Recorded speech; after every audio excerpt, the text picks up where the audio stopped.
Hello, welcome to my channel. Good morning ಎಲ್ಲರಿಗೂ. ಎಲ್ಲರೂ ಹೇಗಿದ್ದೀರಿ? ನೀವೆಲ್ಲ ಚೆನ್ನಾಗಿದ್ದೀರಾ ಅಂತ ಭಾವಿಸ್ತಾ ನಾನು ಕೂಡ ತುಂಬ ಚೆನ್ನಾಗಿದ್ದೀನಿ. ಇವತ್ತು ನಾನು ಗುಜರಾತಿ ಸ್ಪೆಷಲ್ ಬ್ರೇಕ್ಫಾಸ್ಟನ್ನು ತಂದಿದ್ದೀನಿ. ತುಂಬ ಚೆನ್ನಾಗಿರುತ್ತೆ. ಇದು ಹೆಲ್ದಿ ಕೂಡ.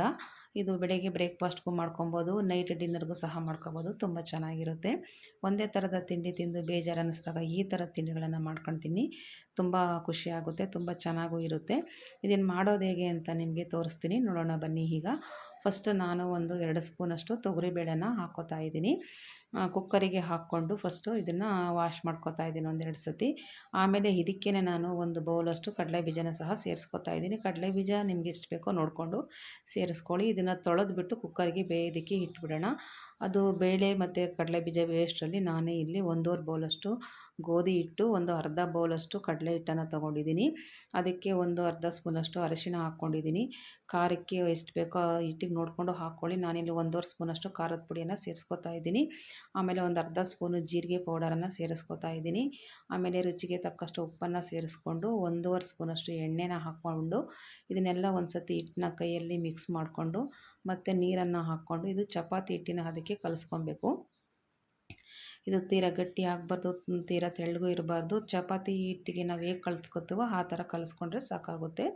ಇದನ್ನೆಲ್ಲ ಚೆನ್ನಾಗಿ ಕಲಿಸ್ಕೊಂಡು ಇದನ್ನು ಒಂದು 5 ನಿಮಿಷ ಹಾಗೆ ರೆಸ್ಟ್ ಮಾಡೋದಕ್ಕೆ ಇಟ್ಬಿಡೋಣ. ಚೆನ್ನಾಗೆಲ್ಲ ಹಾಕಿರೋ ಮಸಾಲೆ ಅದರಲ್ಲೇ ಬ್ಲೆಂಡ್ ಆಗಬೇಕು, ಸಾಫ್ಟಾಗಿ ಚೆನ್ನಾಗಿ ಬರುತ್ತೆ. ಹಾಗಾಗಿ ಹೀಗೆಲ್ಲ ಕಲಿಸಿದ್ದೀನಿ ನೋಡಿ, ಅದಕ್ಕೆ ಕಲಿಸ್ಕೊಂಡ್ರೆ ಸಾಕಾಗುತ್ತೆ.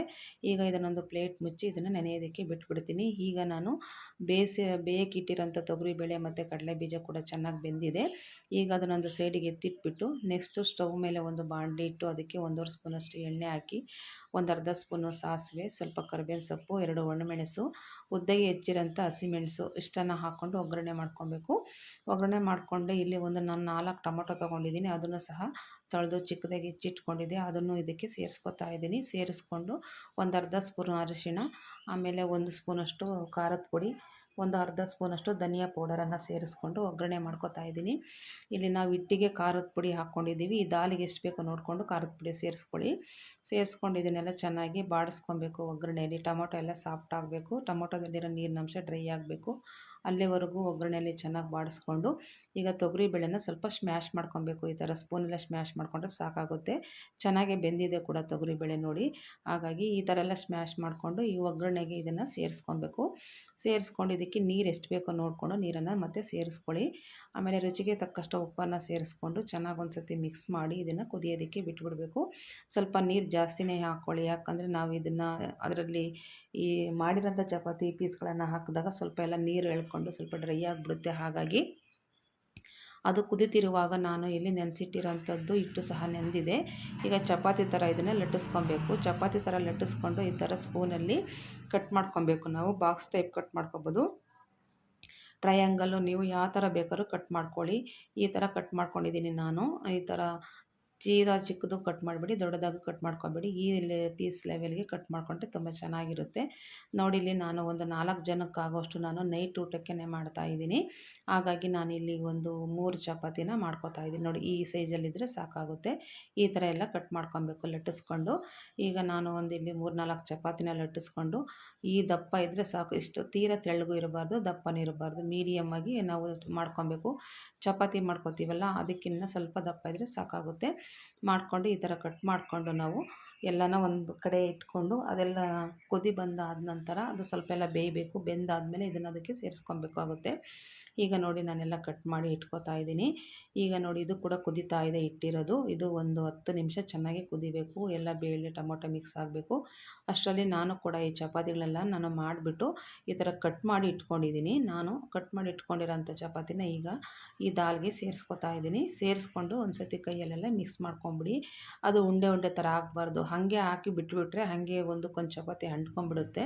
ಹಾಗಾಗಿ ಈ ಥರ ಚೆನ್ನಾಗಿ ಮಿಕ್ಸ್ ಮಾಡ್ಕೊಳ್ಳಿ. ಬಿಡಿ ಬಿಡಿಯಾಗಿ ಹಾಕಿದರೆ ಚೆನ್ನಾಗಿರುತ್ತೆ, ಒಂದಕ್ಕೊಂದು ಅಂಟಬಾರ್ದು. ಈ ಥರ ಹಾಕಿ ಎಲ್ಲ ಚೆನ್ನಾಗಿ ಮಿಕ್ಸ್ ಮಾಡಿಕೊಂಡ್ರೆ ಇದು ಇದರಲ್ಲಿ ಚಪಾತಿ ಹಾಕಿರೋದ್ರಿಂದ ಸ್ವಲ್ಪ ದಾಲು ಗಟ್ಟಿ ಬರುತ್ತೆ. ಹಾಗಾಗಿ ನೀವು ಮೊದಲೇ ನೋಡಿಕೊಂಡು ನೀರನ್ನು ಸ್ವಲ್ಪ ಹಾಕ್ಕೊಳ್ಳಿ, ಎಷ್ಟು ಬೇಕೋ ಅಷ್ಟು ನೋಡಿಕೊಂಡು. ನಾನಿಲ್ಲಿ ಸೆಮಿ ಗ್ರೇವಿ ಎಷ್ಟು ನಾವು ಬಿಸಿಬೇಳೆಬಾತು ಎಷ್ಟು ಬಿಸಿಬೇಳೆಬಾತು ಪೊಂಗಲ್ಲು ಎಷ್ಟು ತೆಳ್ಳಗೆ ಮಾಡ್ತೀವೋ ಆ ರೇಂಜಿಗಿದ್ರೆ ಸಾಕಾಗುತ್ತೆ. ನಾನು ಕೂಡ ಇವಾಗ ಹಾಕಿ ನೋಡಿ ಎಲ್ಲ ಮಿಕ್ಸ್ ಮಾಡ್ಕೊಂಬಿಟ್ಟು ಈಗ ಒಂದು ಪ್ಲೇಟನ್ನು ಮುಚ್ಚಿ ಬೇಯಿಸ್ತಾ ಇದ್ದೀನಿ. ಮಧ್ಯದಲ್ಲಿ ಇದನ್ನು ಕೈ ಆಡಿಸ್ತಾ ಇರಬೇಕು, ಯಾಕಂದರೆ ಚಪಾತಿ ಹಾಕಿರೋದ್ರಿಂದ ತಳ ಅಂಟೋ ಸಾಧ್ಯತೆ ಇರುತ್ತೆ. ಹಾಗಾಗಿ ಇದರ ಮಧ್ಯಕ್ಕೆ ನಾವು ಕೈ ಆಡಿಸ್ತಾ ಇದ್ದರೆ ಚೆನ್ನಾಗಾಗುತ್ತೆ. ಇದೊಂದು 15-20 ನಿಮಿಷ ಬೇಯಬೇಕು ಚಪಾತಿ. ಇದರಲ್ಲಿ ನಾವು ಎಣ್ಣೆ ಉಪಯೋಗಿಸಿಲ್ಲ, ಏನಿಲ್ಲ, ಚಪಾತಿಗೆ ಡೈರೆಕ್ಟ್ ಹಾಕಿರೋದ್ರಿಂದ ತುಂಬ ಆರೋಗ್ಯಕ್ಕೂ ಕೂಡ ಒಳ್ಳೆಯದು. ಇಲ್ಲಿ ಕಡಲೆ ಬೀಜ ದಾಲನ್ನು ಎಲ್ಲ ಉಪಯೋಗಿಸಿದ್ದೀವಿ. ಹಾಗಾಗಿ ಇದರಲ್ಲಿ ಯಾವುದೇ ಒಂದು ನಾವು ಮಸಾಲೆ ಪದಾರ್ಥಗಳು ಜಾಸ್ತಿ ಹಾಕಿಲ್ಲ, ಎಣ್ಣೆ ಹಾಕಿಲ್ಲ. ತುಂಬ ಆರೋಗ್ಯಕ್ಕೆ ಕೂಡ ತುಂಬ ಒಳ್ಳೆಯದು. ಹಾಗಾಗಿ ಇದು ಲಿಕ್ವಿಡ್ ಇರೋದ್ರಿಂದ ಡಿನ್ನರ್ಗೂ ಮಾಡ್ಬೋದು, ಬೆಳಗ್ಗೆ ಬ್ರೇಕ್ಫಾಸ್ಟ್ಗೂ ಮಾಡ್ಬೋದು. ನಾವಿಲ್ಲಿ ಹಾಕಿರೋ ಒಂದು 3 ಚಪಾತಿಗೆ 4 ಜನ ತಿನ್ಬೋದು, ಅಷ್ಟಕ್ಕೆ ಸಾಕಾಗ್ಬಿಡುತ್ತೆ. ನಾವು ಚಪಾತಿ ತಿಂದರೆ ಎಷ್ಟೊಂದು ಚಪಾತಿ ತಿಂತೀವಿ. ಈ ಥರ ಮಾಡೋದ್ರಿಂದ ನಾವು ತಿನ್ನೋದು ಸಹ ಕಮ್ಮಿನೇ ತಿಂತೀವಿ, ಹೊಟ್ಟೆ ತುಂಬುತ್ತೆ. ಹಾಗಾಗಿ ಇದು ಡಯಟ್ ಮಾಡೋರ್ಗೂ ತುಂಬ ಒಳ್ಳೆಯ ಫುಡ್ಡು. ನೋಡಿ ಹೀಗೆಲ್ಲ ಆಗಿದೆ. ಇವಾಗ ತಣ್ಣಗಾದ ನಂತರ ನಾನು ಇಲ್ಲಿ ಕೊತ್ತಂಬರಿ ಸೊಪ್ಪನ್ನು ಹೆಚ್ಚಿ ಹಾಕ್ಕೋತಾ ಇದ್ದೀನಿ. ಲಾಸ್ಟಿಗೆ ಒಂದು ಸ್ವಲ್ಪ ನಿಂಬೆಹಣ್ಣನ್ನು ಹಿಂಡ್ಕೊತಾ ಇದ್ದೀನಿ. ಇದು ಆಪ್ಷನಲ್ಲಿ ನಿಮ್ಗೆ ಇಷ್ಟ ಇದ್ದರೆ ಹಿಂಡ್ಕೊಳ್ಳಿ, ಇಲ್ಲಾಂದರೆ ಸ್ಕಿಪ್ ಮಾಡಿ. ನಿಂಬೆಹಣ್ಣು ಹಾಕ್ಕೊಂಡ್ರೆ ತುಂಬ ಚೆನ್ನಾಗಿರುತ್ತೆ ಟೇಸ್ಟು. ಎಲ್ಲ ಹಾಕ್ಕೊಂಡು ಈ ಥರ ಒಂದು ಸರಿ ಮಿಕ್ಸ್ ಮಾಡಿಕೊಂಡ್ರೆ ಸಾಕು. ನೋಡಿ ಈಗ ತಣ್ಣಗಾದ್ಮೇಲೆ ಈಗ ಗ್ರೇವಿ ಚೆನ್ನಾಗಿ ತಿಕ್ಕಾಗಿ ಬಂದಿದೆ. ಇಷ್ಟಿರಬೇಕು ಗ್ರೇವಿ, ತೀರಾ ತೆಳ್ಳಗಿರಬಾರ್ದು, ಗಟ್ಟಿನಿರಬಾರ್ದು. ಈಗ ನೋಡಿ ತುಂಬ ಚೆನ್ನಾಗಿದೆ. ಈಗ ನಾವು ಇದನ್ನು ಸರ್ವ್ ಮಾಡ್ಕೊಂಡು ಇದ್ರ ಮೇಲೆ ಬೇಕಿದ್ರೆ ತುಪ್ಪ ಹಾಕ್ಕೊಂಡು ತಿಂದರೆ ತುಂಬ ಚೆನ್ನಾಗಿರುತ್ತೆ. ಇದನ್ನು ಬ್ರೇಕ್ಫಾಸ್ಟ್ಗೂ ಮಾಡ್ಬೋದು, ಡಿನ್ನರ್ಗೂ ಮಾಡ್ಕೊಬೋದು, ಲಂಚ್ ಬಾಕ್ಸ್ಗೂ ಸಹ ಮಾಡ್ಕೊಡ್ಬೋದು ಮಕ್ಕಳಿಗೆ. ಯಾಕಂದರೆ ಇಲ್ಲಿ ಯಾವುದೇ ಒಂದು ನಾವು ಕಾಯಿ ತುರಿ ಆಗಲಿ ಏನು ಉಪಯೋಗಿಸಿಲ್ಲ. ಹಾಗಾಗಿ ನಿಮಗೇನಾದರೂ ಈ ರೆಸಿಪಿ ಇಷ್ಟ ಆದರೆ ನೀವು ಕೂಡ ಮನೇಲಿ ಒಂದು ಸತಿ ಟ್ರೈ ಮಾಡಿ ನೋಡಿ, ತುಂಬ ಇಷ್ಟಪಡ್ತೀರಾ. ನಿಮಗೆ ಇಷ್ಟ ಆದರೆ ನಿಮ್ಮ ಫ್ರೆಂಡ್ಸ್ ಆ್ಯಂಡ್ ರಿಲೇಟಿವ್ಸ್ಗೂ ಸಹ ಶೇರ್ ಮಾಡಿ. ಹಾಗೆ ಯಾರೆಲ್ಲ ನನ್ನ ಚಾನಲ್ನ ಸಬ್ಸ್ಕ್ರೈಬ್ ಮಾಡದೆ ನೋಡ್ತಾ ಇದ್ದೀರಾ ಎಲ್ಲ ನನ್ನ ಚಾನಲ್ಗೆ ಸಬ್ಸ್ಕ್ರೈಬ್ ಆಗಿ ನನ್ನ ವೀಡಿಯೋಗಳಿಗೆ ಲೈಕ್ ಮಾಡಿ, ಶೇರ್ ಮಾಡಿ, ಸಪೋರ್ಟ್ ಮಾಡಿ. ನಿಮಗೇನಾದರೂ ಯಾವಾದರೂ ರೆಸಿಪಿ ಇಷ್ಟ ಆಗಿದ್ದರೆ ನನಗೆ ಕಮೆಂಟ್ ಬಾಕ್ಸಲ್ಲಿ ತಿಳಿಸಿ, ನಾನು ಕೂಡ ನಿಮಗೆ ಮಾಡಿ ತೋರಿಸೋಂಥ ಪ್ರಯತ್ನನ ಮಾಡ್ತೀನಿ. ನನ್ನ ಚಾನಲಲ್ಲಿ ಒಳ್ಳೊಳ್ಳೆ ವಿಡಿಯೋಗಳನ್ನು ಅಪ್ಲೋಡ್ ಮಾಡಿದ್ದೀನಿ. ನನ್ನ ಚಾನಲ್ನ ಒಂದು ಸತಿ ನೀವು ಸರ್ಚ್ ಮಾಡಿ ನೋಡಿ. ನಿಮಗೇನಾದರೂ ಇಷ್ಟ ಆಗಿರೋ ವಿಡಿಯೋಗಳಿದ್ರೆ ನೀವು ಕೂಡ ಅದನ್ನು ಟ್ರೈ ಮಾಡಿ. ಆರೋಗ್ಯವಾಗಿರೋಂಥ ವಿಡಿಯೋಗಳನ್ನು ನಾನು ದಿಢೀರಂತ ಮಾಡೋ ಅಂಥದ್ದು, ಬ್ಯಾಚುಲರ್ಸ್ ಮಾಡ್ಕೊಳ್ಳೋ ಅಂಥದ್ದು ಒಳ್ಳೆಯ ವಿಡಿಯೋಗಳನ್ನೆಲ್ಲ ಹಾಕಿದ್ದೀನಿ. ನಾನೊಂದು ಸರಿ ಚಾನಲ್ನ ಚೆಕ್ ಮಾಡಿ ನೋಡಿ. ನಿಮಗಿಷ್ಟ ಆದರೆ ನನ್ನ ಚಾನಲನ್ನು ಫಾಲೋ ಮಾಡಿ.